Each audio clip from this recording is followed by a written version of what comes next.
Rojas, de especialidad informática, con quien nos une la experiencia de haber desarrollado varios proyectos y haber intentado insistentemente en lograr el financiamiento para el proyecto Fondet, que fue mencionado anteriormente y que ejecutamos ya en salida. Exacto. Así que, sin más, Gonzalo, por favor. Sí.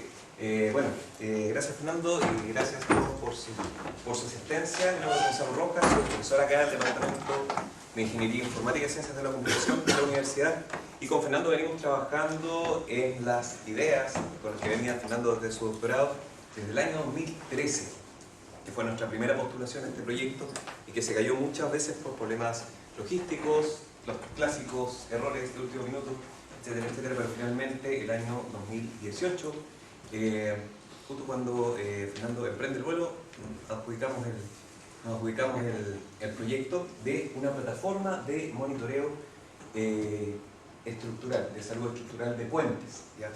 Y ahí estuvimos trabajando con la Dirección de Vialidad en un contexto bastante particular, porque comienza el proyecto y comienza el estallido social, y luego después viene la pandemia. Por lo tanto, fue bastante desafiante y les voy a contar un poco la experiencia y algunos temas abiertos que, habiéndome introducido en esta área desde un área ajena, creo que es importante tener en cuenta para tanto el desarrollo como la implementación de soluciones tecnológicas para que vayan en apoyo del monitoreo de la salud de los puentes. ¿Ya? Nosotros recibimos, o sea, yo recibí con Fernando, más o menos estos requerimientos, un requerimiento bastante macro, que necesitábamos datos a partir de sensores que se iban a instalar en infraestructuras de puentes, ¿cierto?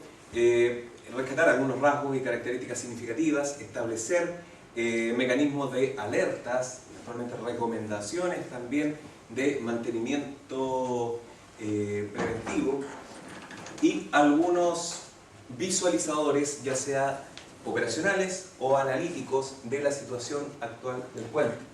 ¿Ya? Y bueno, recibíamos básicamente este era nuestro punto de partida. Se hablaba del envejecimiento de la infraestructura vial, el colapso de los puentes, que además en ese tiempo empezaron a colapsar muchísimos, y se establecía el desarrollo, la necesidad de una estrategia de monitoreo que complementara el monitoreo tradicional basado en inspecciones visuales. ¿Ya? Y para ello las tecnologías de Big Data y las tecnologías de sensores nos estaban acompañando, por lo tanto podríamos darnos el salto e implementar, desarrollar un sistema que no es que le hiciera la competencia a sistemas existentes, sino que se adaptase mejor a las necesidades particulares de nuestro entorno, ¿ya? De nuestro país en particular. ¿Ya? Y partimos con algunos requerimientos super macros, como yo les decía, y esta fue la primera PPT que me manda Fernando, con la idea que teníamos. ¿Ya? Algunas descripciones macro de lo que iba a ser la estructura, monitoreo, etcétera, etcétera. Su condición global, ¿ya? Pero ese era el nivel de presión que teníamos en ese tiempo. ¿Ya? Claramente esto estaba mejor respaldado con estado de la práctica, referencia, etc. ¿Ya? No te quiero dejar feo acá. ¿Ya? Pero básicamente era una idea, este era un bosquejo. Pero correo interno. No hay problema. ¿Ya? Poníamos unas imágenes sacadas de paper, metidas en unas rejillas para ver qué se podía hacer. ¿Ya? Y con algunas también informaciones de gestión. Y empezamos a adelantarnos con requerimientos un poco más precisos que tenían que ver con algunas de las cositas que les voy a mostrar ahora. Partimos nosotros entonces como desarrolladores con un conjunto de memoristas y un ingeniero de software a cargo. ¿Ya? La arquitectura inicial del sistema que nosotros teníamos pensada era inocentemente descrita así. ¿Ya? Y digo inocentemente porque estos son componentes que daban cuenta de las funcionalidades macro que tenía que tener esta estructura. A saber, tenía que proveer a los distintos stakeholders, a los distintos usuarios, visualización en tiempo real del estado de los sensores del puente. ¿Ya? Y en ese estado tenía que ver la operatividad, pero también los datos que estaba entregando. ¿Ya? Teníamos que tener módulos de gestión de puentes y los sensores instalados en él. Visualización de datos históricos que nos permitiera analizar a largo plazo los fenómenos que había experimentado, los estímulos que había experimentado esta estructura. Vistas por resumen, vista general de puente y visualización de estructura en 3D. Era como podría ser visualizar una estructura en 3D para tener una mejor experiencia de usuario, etcétera, etcétera. Este podría ser, va a ser bastante importante después, como les digo. Y bueno, se tomaron algunas decisiones en términos de la proyección de la arquitectura, donde esta de la izquierda era la arquitectura inicial, asociada con algunas herramientas, y esta es la opción final en la cual nosotros íbamos a pensar una estructura más modular que además independizara el análisis y el mantenimiento de esta plataforma para distintos puentes, ¿ya? Entonces, eventuales problemas, fallos o mantenimientos de un sistema de monitoreo para un puente no iba a perjudicar el monitoreo de otro puente. Y finalmente la arquitectura final quedó más o menos así, ¿ya? Con los correspondientes componentes software ligados a la operación en terreno, ¿ya? Es decir, los componentes que estaban instalados en la propia infraestructura y los componentes software que iban a dar cuenta de cada uno de las distintas funcionalidades macro de esta plataforma, de esta gran plataforma de monitoreo estructural. Así finalmente, después de años trabajando remotamente, se logró una plataforma basada en la web, pero utilizando servicios de la nube, ¿ya? Donde nosotros podemos acceder con distintos niveles de usuario a la información de los puentes que actualmente gestiona la Dirección de Vialidad, con dos vistas de búsqueda, una vista digamos tabular y una vista geográfica que podía facilitar la búsqueda de los mismos, ¿ya? Si nosotros nos centrábamos en un puente en particular, podemos ver la información de inventario y también acceder a los subsistemas que nos permitían acceder a las funcionalidades específicas para ese puente. Pero además podíamos ver también el estado actual de cada uno de los sensores instalados acá. Es un caso real porque efectivamente el caso de prueba estrella de esta plataforma fue el puente de la Mochita, ¿ya? Donde se instalaron 18 acelerómetros triaxiales, ¿ya? A partir de condiciones de daño que después vamos a ver, nosotros podíamos establecer ciertos criterios basados en la inspección visual del estado de la estructura global, ¿ya? Para añadirlos a la información de inventario. Y acá nos quedamos con la vista 3D de la estructura, ¿ya? Que tenía un doble desafío, básicamente aprovechar el gran avance que se ha reportado acá también de la metodología BIM en sus modelos, ¿ya? Para poder proveer esta experiencia, pero además, bueno, seleccionar aquellos componentes que fuesen relevantes para esta visualización, una visualización en 3D que generalmente es altamente demandante de recursos computacionales, por lo tanto no está disponible, no suele estar disponible a un público general o a una vista en la web como esta, ¿ya? Afortunadamente, gracias al trabajo de análisis que se hizo de los modelos BIM, de la infraestructura, la depuración que se hizo, se logra implementar una vista 3D, en este caso cambiando el puente de la Mochita a partir de su BIM, ¿ya? Donde podemos ver además la ubicación precisa, ubicación aproximada de los distintos sensores que están instalados ver su estado, con lo cual se conecta a la fuente de datos correspondiente, pero además nos permite añadir o visualizar archivos de inspecciones visuales que nosotros quisiéramos agregar. Entonces este modelo 3D, que inicialmente era una característica deseable, se transforma también en un protagonista de algo que andábamos buscando desde la gestación del proyecto, que era la integración del monitoreo basado en sensores con el monitoreo actualmente más vigente, que es el monitoreo visual. ¿Ya? Entonces, en la misma plataforma podíamos ver información desde las dos estrategias de monitoreo. El monitoreo en tiempo real nos permitía mirar entonces el estado de cada uno de los sensores del puente y además definir ciertas alertas con estados de normalidad, de umbrales, para que pudiera definir un administrador del sistema. Podemos elegirlo directamente y se pueden programar esas alertas para ser comunicadas de distintas formas al stakeholder relevante. Para una visión más analítica de los datos que se estaban capturando y almacenando, se proveyeron distintas gráficas que nos permitían dar para distintas ventanas de tiempo, en este caso un día, 7 días y 14 días de antigüedad, gráficos o HLC que nos permitían ver las tendencias más altas, más bajas de apertura y de cierre de distintos tramos de tiempo que nosotros pudiéramos elegir. Boxplot, caja y bigote, ¿cierto?, para mirar la distribución de valores en distintos periodos, y un histograma también para mirar esta distribución de valores desde otro punto de vista. ¿Ya?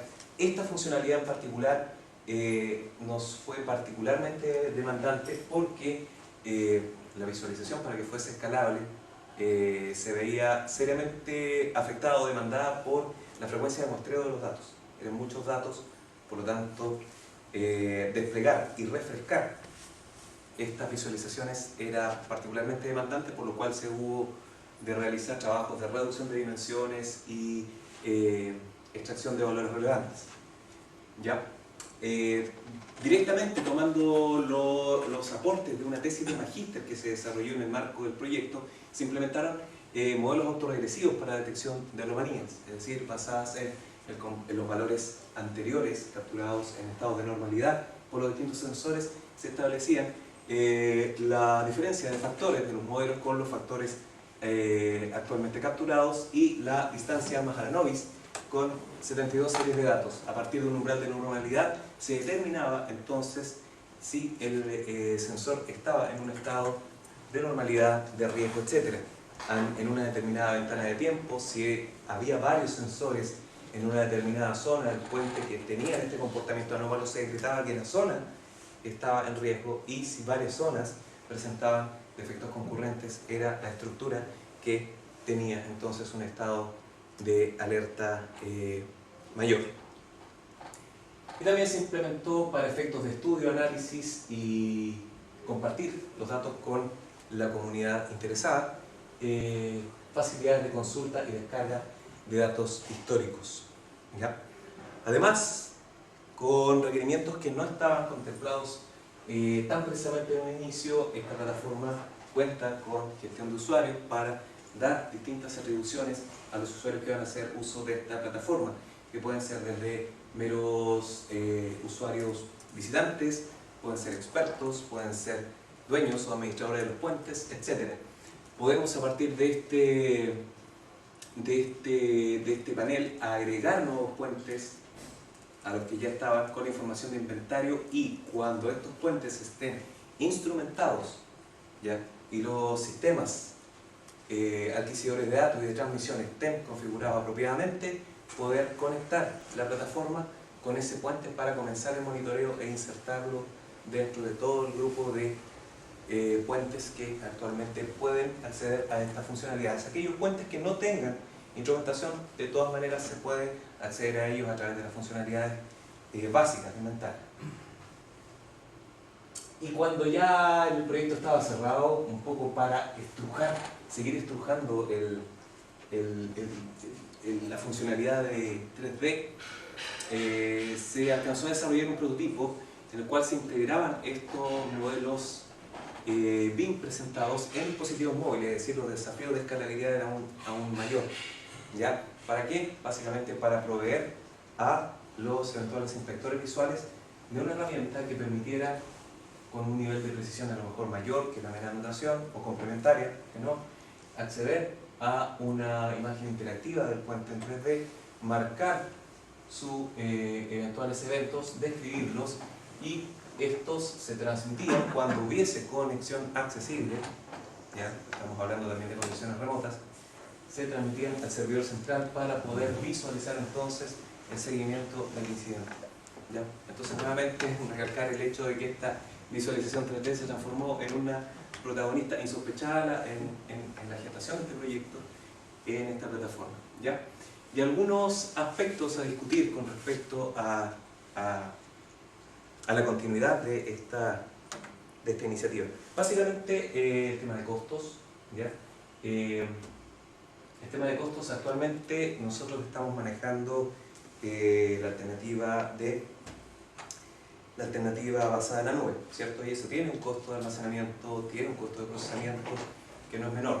Sin embargo, ese costo puede verse fuertemente aminorado dependiendo de las frecuencias de muestreo que se utilicen para la captura de datos. Nosotros entendemos que una frecuencia de muestreo alta también es altamente útil para un montón de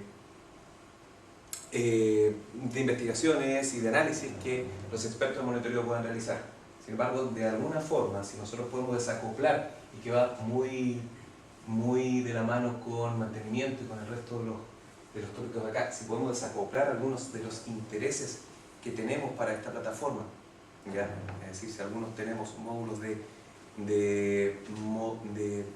monitoreo en tiempo real, seguramente vamos a requerir ciertas prestaciones en infraestructura tecnológica que no necesariamente sean las mismas que, por ejemplo, el módulo de análisis de visualización analítica, ¿ya?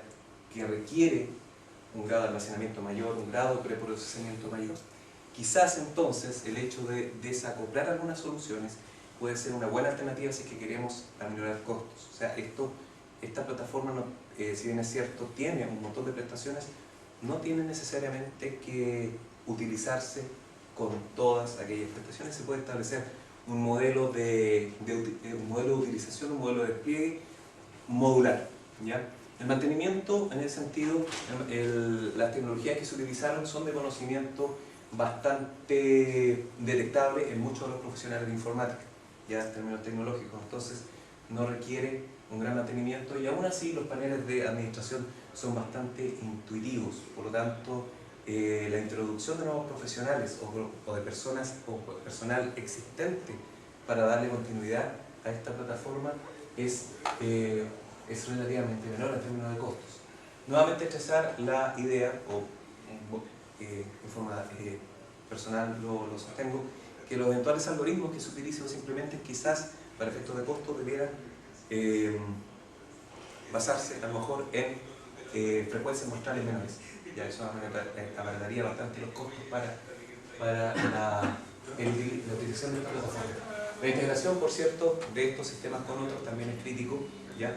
Pero claramente nosotros privilegiaríamos en ese caso la integración de las prestaciones de este tipo de sistemas con la forma que actualmente se lleva la inspección visual, por ejemplo, o las estrategias actuales de monitoreo. La profundidad, nuevamente, acá tiene que ver mucho con la horizontalidad de las funcionalidades, es decir, cuánto nosotros abarcamos en términos de un monitoreo que puede significar un poco la profundidad en la cual nosotros podemos tocar cada una de estas funcionalidades. Nosotros podríamos eventualmente tener un stock más comprensivo de algoritmos de detección de fallas, ¿ya? Y finalmente los usuarios, ¿ya? Acá creo que tenemos que validar y avanzar más en el tipo de decisiones que nosotros vamos a soportar, ¿ya?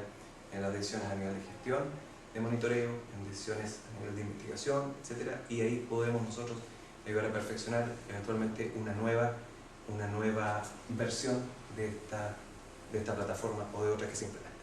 ¿Sí? Si ustedes quieren echarle una miradita, ahí tienen el código QR, es el código GPL 3.0, está la documentación, hay videos, tutoriales asociados, ¿ya? Así es que, nada, la invitación es para cualquier tipo de comentario respecto de lo que hay hasta el momento, bienvenidos sean. ¿Sí? No sé cómo el tiempo. ¿Sí? No, vamos a hablar. Ok, bueno, muchas gracias por su atención. Gracias.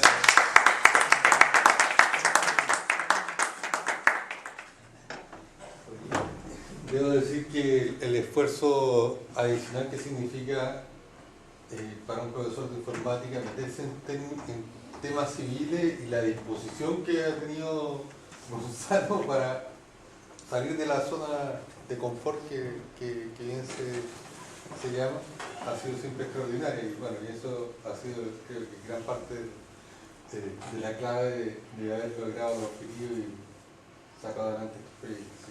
No, gracias. Mi agradecimiento nuevamente. No, muchas gracias. No, el mérito más grande es salir de la cama porque vengo con un resfriado. Pero no, solo un resfriado.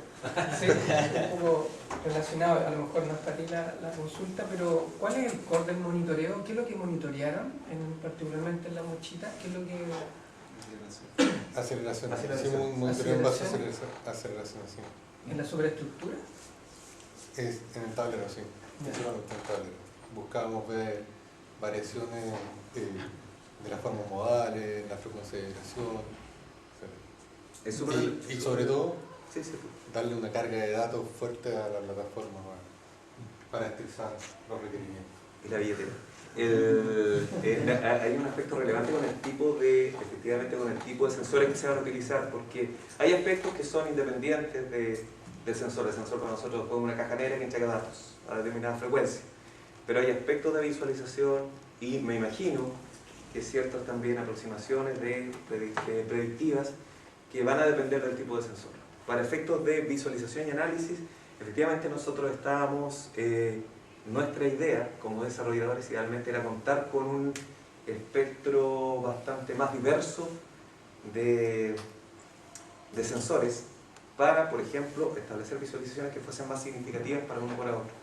Ya actualmente lo que tenemos nosotros son visualizaciones bastante genéricas, pero si tuviésemos, no sé, a lo mejor implementación de strain gauge, sinclinómetros, etc., podríamos haber avanzado un poco más en ese tipo de visualizaciones. O sea, pues queda para la siguiente versión. Eso. Va a tener que ser de memoria, ¿no? Sí. Pero eventualmente uno podría conectar a la misma plataforma un full bridge, un Sí, o sea, lo mismo. se puede. El tema es que van a haber restricciones en términos de a lo mejor la claridad de la visualización del dato. Pero en principio la solución que está ahí es agnóstica, digamos, del sensor. ¿Ya? Podrán seguramente los especialistas, ustedes mismos, decir si los algoritmos que están actualmente implementados tienen sentido con otros sensores. Ya no me atrevo a decirte que sí. ¿Ya? Pero en principio, igualmente la implementación es bastante modular como para adaptar dichos algoritmos a esa nueva escenario. Gonzalo, ¿a qué frecuencia mostraban? 120. 120 Hz. 120. No, mira, sí era capaz. El tema es que de repente los costos se te pueden subir, pero es un costo asumible, pero en este caso la plataforma, tal como fue ideada, recuerdo a mi opinión, tenía exigencias que sí ameritaban esos 120 y otras que no. Claro. ¿Ya? Entonces, puede ser que con un enfoque quizás un poco más modular de la solución, pudiéramos utilizar algún tipo de técnica que pudiera optimizar también los costos de almacenamiento y procesamiento y efectivamente no tuviera que pasarse por una especie de pipeline en lo cual tuvieras un cúmulo de datos, utilizar un poquito acá, utilizar todo acá, etcétera, etcétera. ¿Ya? Una alternativa podría ser tener una especie de gatillo, o sea, estar muestreando a 1 Hz y un gatillo que diga, no, ahora tengo que empezar a 120. Claro, podría ser. Igual nosotros... yo creo que ahí la gran pregunta es cuándo o qué cosas necesito ver en tiempo real, que necesito saber los 200 Hz en tiempo real, necesito saber, porque al final del día el negocio de la nube es muy desgraciado porque el procesamiento es muy caro y el almacenamiento es muy barato. Claro, esa es la gracia. Esa es la gracia. Entonces hay que saber, hay que jugar con esta regla de negocio para usarla bien. Entonces es necesario saber la frecuencia en tiempo real. Quizás no. Quizás una vez al día se hace un batch abajo en un servidor X y se veía todo y al otro día se saca el indicador. Entonces ahí te ahorraste un montón de plata en un procesamiento que no realmente necesito saber ese dato así como de vida o muerte. Entonces ahí hay un juego técnico-económico que uno tiene que llevar. Y respecto a la nube, ¿es necesario ocupar un sistema en la nube? No, Nosotros tenemos datos sí, que llegan en tiempo real y sí, lo pero... almacenamos en una nube local, digamos, en de estos NAS, qué sé yo, y generar funciones. Sí, no, sí pase, de hecho, La solución también está pensada para que si eventualmente uno quiere bajar esto a su propia implementación, resulte bien, ya no habría tanto problema. El problema fue en este caso la factibilidad de hacerlo operativo y trasladar de inmediato la integración en un plazos que coincidían con la pandemia todavía. Y la escalabilidad también. Exacto, entonces Tiene ventaja. eso fue un No desafío. lo discuto, pero el precio, Eso fue un digamos, desafío, puede el ser- precio sí. Pero hay que saber jugar con esos parámetros. O sea, hay un acoplamiento entre la demanda y la proyección de la demanda, en donde aquí vamos a tener 20 puentes, 40 puentes, 50 puentes, y tenemos que estar preparados para 6.000, no sé, 6.800. claro. Eso sin considerar... Y por último, y ahora me siento gallo, básicamente hubo estrategias que nosotros tratamos de hacer para salvar la situación. Por ejemplo, en el caso de los datos que íbamos almacenando, o sea, porque lo íbamos viendo todo en tiempo real. Si ustedes se recuerdan, en la visualización analítica teníamos ventanas de 1, 7, 14. A los 14 días ya ciertos datos ya los empezamos a reducir. Y corríamos la ventana. Y cuando queríamos descargarlos, por ejemplo, teníamos los datos que se consideraban para esta implementación más relevante, que eran los datos de las horas peaks. ¿Ya? La mañana, mediodía, tarde, noche. Pero eso también es parametrizable. ¿Ya? Pero por ahí anduvimos buscando alguna forma de economizar esta carga económica. ¿Ya? Eso.